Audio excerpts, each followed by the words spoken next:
Injil Markus ditulis.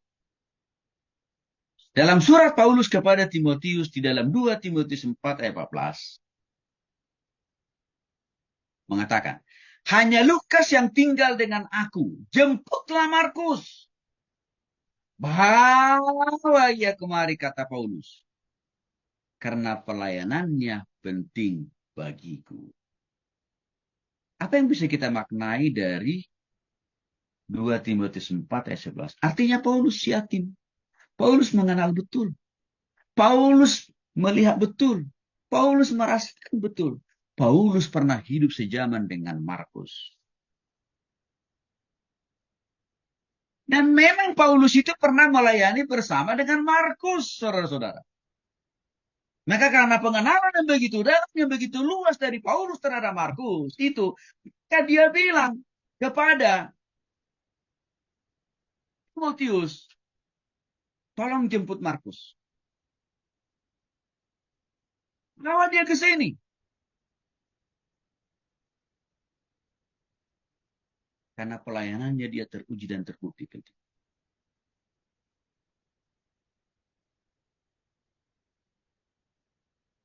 Lagi-lagi ini menandakan seseorang dikasih oleh Tuhan Kristus. Paulus yakin, sekali lagi, kalau menulis Injil Markus itu adalah Markus sendiri. Dan waktu Markus menulis Injil Markus, itu terjadi pada saat Markus masih hidup. Itu kan yang bisa kita ambil maknanya dari sini. Yang kedua, Markus menyinggung nama seorang Rufus. Dan nama ini juga pernah disinggung oleh Paulus dalam Roma pasal 16 ayat 13. Di sana dikatakan, salam kepada Rufus, orang pilihan dalam Tuhan. Dan salam kepada ibunya yang bagiku adalah juga ibu. Kenapa begitu berkesan bagi Paulus yang namanya Rufus ini? Karena Rufus ini rupanya adalah teman baik, teman sepelayanan Paulus. Bahkan rupanya Paulus pernah tinggal beberapa waktu di rumah Rufus ini. Dan di sanalah Paulus dirawat, dilayani, disiapkan makan dan minumnya oleh ibu dari Rufus itu sendiri. Maka dia mengatakan, ibunya Rufus itu juga ibuku. Saking begitu Paulus merasakan dampak dan peran ibu daripada Rufus itu sendiri. Untuk apa? Memberikan dia makan, minum, dan pakaian. Nama Rufus ada muncul di dalam surat Paulus Roma pasal 16 ayat 13 dan juga dalam Markus. Di dalam Injil yang lain gak muncul nama Rufus itu. Apa bisa kita belajar dari sini? Artinya ada kesamaan penyebutan nama Rufus baik oleh Markus dan juga Paulus dan sebaliknya. Ini menjadi saksi dan juga menjadi pembuktian bahwa penulisan Injil Markus itu lagi-lagi adalah Markus pada masa dia masih hidup. Dan Paulus tahu betul. Paulus menjadi salah satu saksi. Ya, Injil Markus itu ditulis oleh Markus waktu Markus masih hidup. Karena ada kesamaan isi tulisan. Salah satu tadi penyebutan.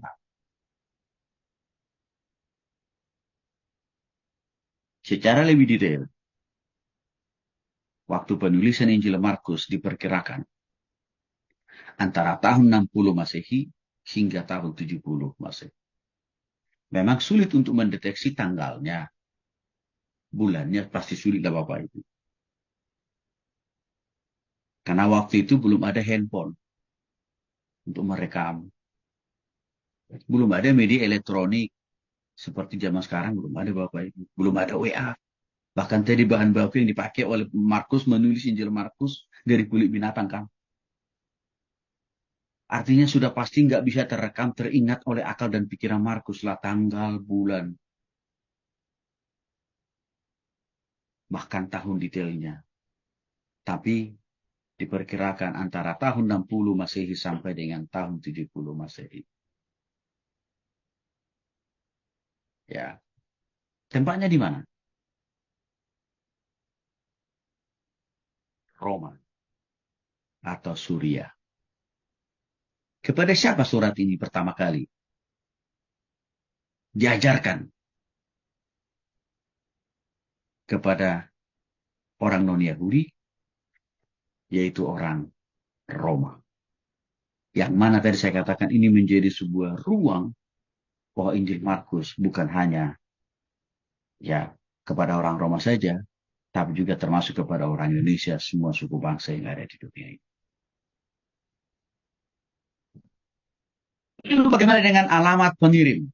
Di mana posisi pengirim? Artinya di mana posisi Markus pada waktu dia menulis Injil Markus? Dan apa tujuannya? Mari kita lihat. Markus menunjukkan tulisannya kepada orang-orang Romawi. Makanya Markus berusaha untuk menerjemahkan kata-kata Aramik, yaitu bahasa Semit kuno yang digunakan pada zaman Yesus. Dia terjemahkan itu ya dalam bahasa yang mudah dipahami dan dimengerti oleh orang-orang Roma pada zaman itu, Bapak. Di sini sudah terjadi kontekstualisasi dalam aspek bahasa.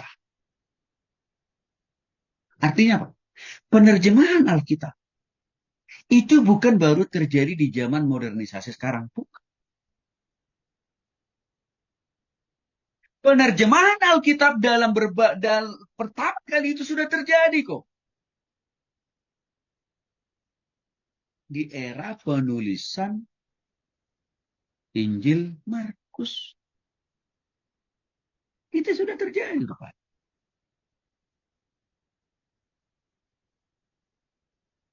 Yang awalnya Injil Markus itu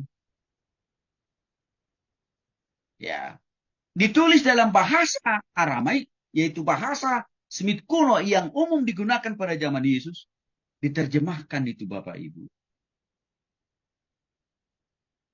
dalam bahasa yang bisa dipahami oleh orang-orang Romawi.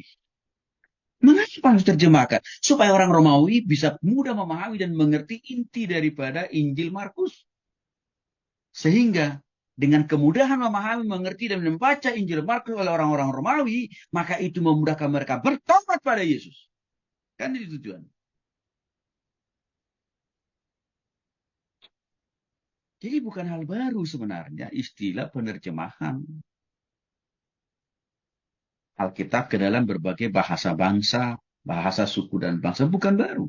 Itu bukan zaman mereka. Itu sudah terjadi pada zaman para penulis pertama dari Alkitab. Contohnya di sini adalah Markus. Jadi kalau ada orang mengatakan kita orang Kristen sudah terlalu banyak dipalsukan, ditambah, dikurangi dengan penerjemahan ke dalam berbagai bahasa suku dan bangsa, itu cara berpikir yang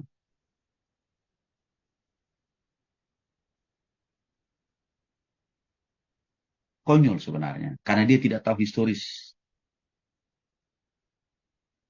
Bagaimana Alkitab kita itu dari awalnya pun juga sudah banyak diterjemahkan dalam berbagai bahasa suku bangsa setempat. Nah ini kita perlu pahami nih. Ya, karena pengajar-pengajar sesat, khususnya yang berlatar belakang mualah seperti Doni Setan tadi, termasuk juga ya kai bangkai, kai nama yang sok tahu itu tuh. Sama. Terjadi kecacatan berpikir. Karena nggak paham. Historis awal penulisan daripada setiap isi Alkitab. Tapi sotoi orangnya.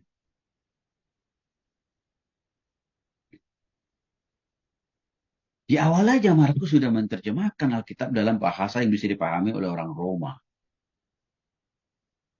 Artinya apa? Tujuan Markus bukan mengurangi, bukan menambah isi daripada firman Tuhan. Bukan. Memudahkan orang Roma memahami dan mengerti firman Tuhan. Sehingga semudah itu juga mereka bertobat pada Kristus kan saudara. Itu juga yang menjadi motif. Kenapa Lembaga Alkitab Indonesia masih terus melakukan penerjemahan Alkitab dalam berbagai bahasa. Sampai Tuhan Yesus datang. Memudahkan orang memahami dan mengerti firman Tuhan. Sehingga itu memudahkan mereka sungguh-sungguh bertobat pada Kristus. Orisinilitas atau keaslian Alkitab kita beda dengan penilaian orisinilitas atau keaslian kitab suci agama lain. Kalau originalitas atau keaslian kitab suci agama lain, itu hanya dibatasi, hanya ditentukan oleh apa? Oh, pakai bahasa asli dari Timur Tengah. Tetap dipertahankan di negara manapun. Itu terlalu sempit, terlalu kerdil, terlalu konyol. Kalau keaslian sebuah kitab suci hanya dititik beratkan hanya pada penggunaan bahasa asli di sepanjang jalan. Itu terlalu sempit. Beda dengan Alkitab kita. Alkitab, karena Alkitab kita tidak ditentukan keasliannya oleh penggunaan bahasa pertama atau bahasa asli. Bukan. Kenapa? Karena bahasa itu bisa berubah. Yang kedua, bahasa itu ada kekurangan, ada kelemahannya. Ketiga, bahasa itu tidak bisa, satu bahasa tidak bisa dipahami oleh semua suku bangsa di dunia ini, nggak bisa. Contoh, penggunaan bahasa Indonesia, ejaan yang pertama. Kalau kita suruh baca anak-anak zaman sekarang, mereka bilang nggak ngerti, nggak paham. Nah, untuk itulah bahasa Indonesia saja. Selalu ada penyempurnaan setiap tahun oleh negara. Itu menunjukkan tidak ada bahasa yang sempurna di dunia ini.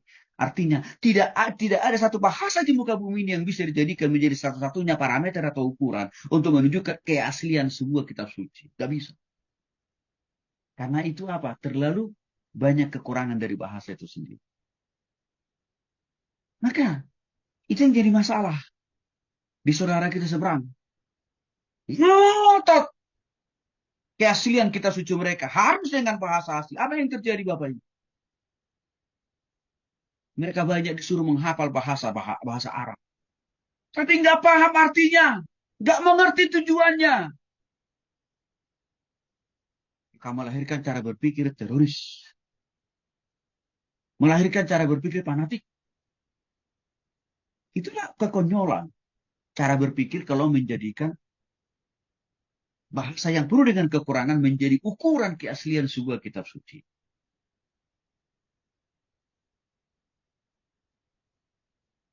Kitab kita memakai standar yang lebih tinggi dalam mengukur keaslian atau originalitasnya. Apa? Isinya. Pesannya yang menjadi ukuran keaslian atau originalitas daripada Alkitab kita. Apa maksudnya isinya? Pesannya yang menjadi ukuran atau parameter dari keaslian Alkitab. Artinya, inti daripada Alkitab, firman Tuhan yang pernah keluar dari bibir dan mulut Tuhan Yesus, firman Tuhan yang pernah diajarkan oleh Tuhan Yesus, tidak pernah berubah intinya, isinya, dan tujuannya. Apa itu? Menobatkan orang, menguatkan orang, menyempurnakan hidup orang. Disitulah letak originalitas atau ukuran kebenaran Alkitab kita. Dan itu jauh lebih berbobot dibanding daripada pakai ukuran bahasa. Mengapa? Karena pesan itu langsung dari Tuhan. Kan itu. Maka Markus dalam hal ini hanya menuliskan apa yang dia lihat, apa yang dia rasakan, dan juga apa yang disaksikan oleh orang lain tentang apa yang diajarkan, apa yang dilakukan oleh Yesus. Maka untuk itu Markus memulai penterjemahan Alkitab itu pada zaman dia kepada orang kaum.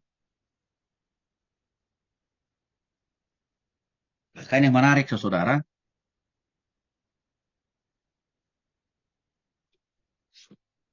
Markus tidak memaksakan budaya orang Yahudi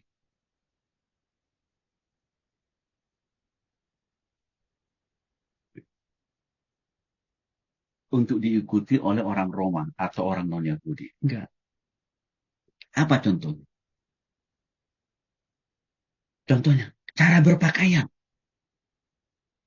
Orang Yahudi pada zaman itu kan banyak pakai suruban ya. Markus Tidak mewajibkan orang Roma harus berpakaian yang sama seperti orang Yahudi pakai sorban. Tidak. Karena Markus bisa membedakan mana inti dari firman Tuhan, mana yang dimaksud dengan budaya. Pakaian itu kan bicara masalah tradisi budaya.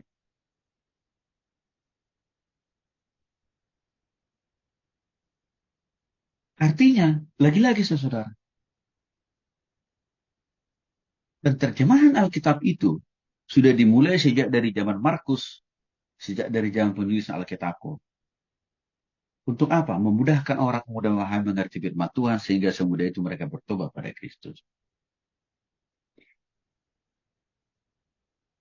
Yang kedua, Paulus, orang Roma.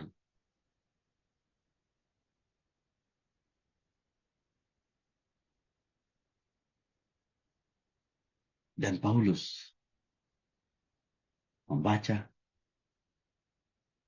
dan juga mempergunakan Injil Markus.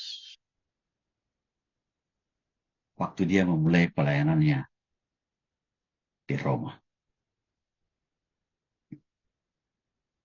Ya, jadi kalau ditanya siapa orang asli pertama orang Roma yang membaca, mempelajari Injil Markus? Paulus. Jadi bisa dikatakan Paulus itu salah satu produk dari dampak Injil Markus yang ditulis oleh Markus sendiri. Maka untuk itu karena Paulus merasakan pengaruh daripada firman Tuhan yang ditulis oleh Markus lewat Injil Markus, maka dia tidak sungkan, dia tidak ragu mengajarkan itu kepada orang-orang Roma juga yang sama dengan itu. Ini menjadi pembuktian ya bahwa Injil Markus ditulis oleh Markus ditujukan pertama kali memang kepada orang Roma. Nah, kalau bicara masalah detailnya, alamat pengiriman dan tujuan, diperkirakan Injil Markus ditulis ketika ia sedang bersama Petrus. Jadi waktu itu Markus dan Petrus masih hidup, Bapak Ibu. Waktu Markus menulis Injil Markus. Maka Petrus mengatakan dalam 1 Petrus 5 ayat 13, Petrus mengatakan, salam kepada kamu sekalian dari kawanmu yang terpilih yang di Babylon. Nah, di sana nih. Dan juga dari Markus, anakku. Anakku di sini maksudnya anak rohani ya. Anak PA. Ini menjadi kesaksian ya langsung